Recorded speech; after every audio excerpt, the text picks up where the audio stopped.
Directed strobes warn the two on the other side that they're exposed. Sound doesn't pass through the window, so they can't hear the crowd chanting sin, sin, sin as it presses into police and barricades. Shocked out of a passionate lusty coupling, the two women freeze, then scramble out of view. 5 altars for sacrifice, islands in the crowd, had been a concession to the pilgrims. On one altar, a fire smolders. On another, a naked man prepares a bleeding lamb. On a third, a priest burns the fat, the kidney, and the long lobe of the liver from a sin offering. The window had appeared one morning in the Boston Common, in a clearing a stone's throw from the Parkman Bandstand. It is a square 1 meter wide, hovering unmoving 2 meters above the ground, on a plane perfectly parallel with gravity. It has no substance. Try to touch it and it passes right through your hand. At first people had thought it was a kind of screen, displaying produced imagery. Every clip was exactly 31 seconds long, and the content had consistent topicality: men sucking cocks, fetuses vacuumed from wombs and liquidated, a woman fucking a dog. But the actors almost always showed surprise, breaking the fourth wall, acting as if they could see the crowd. They would scream or shout, but no sound emerged. Then, with embarrassment and some courageous disclosure, it was discovered that this screen is not in fact a screen and that these actors are not in fact actors.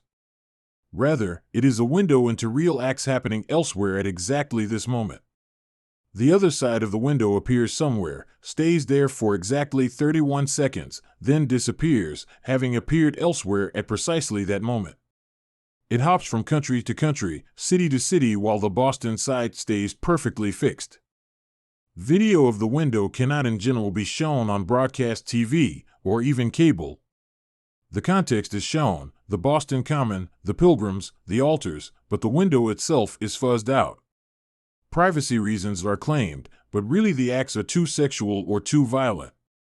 As usual, the rougher corners of the internet escape regulation and feed the discussion raging across social media and all the news shows.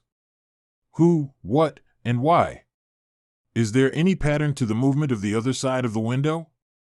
National authorities care little about the economic benefits from the increasing number of pilgrims. The window is creating social discord and unrest across the nation and the world. So the National Guard moves in, sets up a perimeter, and begins building a box around the window. Just as the box is being completed, as the window is almost completely obscured, a single piercing scream bursts from the listless crowd. The crowd wakes and roars. The window has moved outside the box, and is once again in full view. The authorities are flummoxed. They make another attempt to box it up. Same result. Then they give up. Religious scholars appear on the news. Some claim the acts are all violations of the morality prescribed in Leviticus.